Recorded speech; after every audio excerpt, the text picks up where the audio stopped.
Labas vakaras.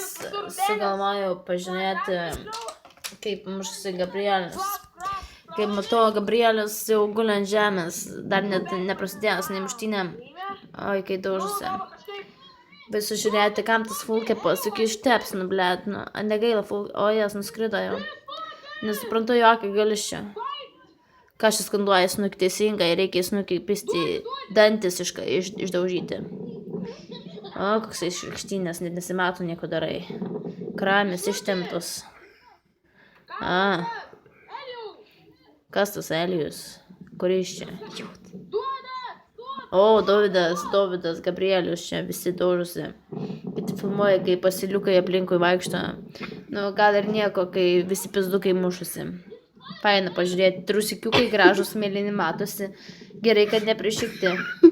Bėg. O, bėg, nes tai pasigins. Nu va, vienas eina iš paskos, kaip ir bėga, nesuprantu, bėga, o, bėga. Nu va, bėga. Ir spėkim, kur mes rasime mūsų pabėgėlį. O kodėl tu verki? Nejaugi taip skaudžiai buvo gauti į snukį. O Rūtenis stovi laiptinėje tikriausiai, taip? Juk Rūtenis bijo, jisai pabėga į laiptinę.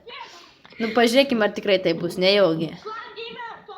Oi, nieko nesimato. O, stovi! Draugelis. Apsimeta, kad neverkė, bet jau taip jau sunkiai.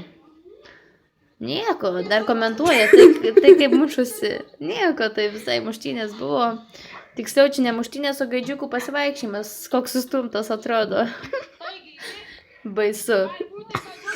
Patarčiau ištrinti šitą video dėl to, kad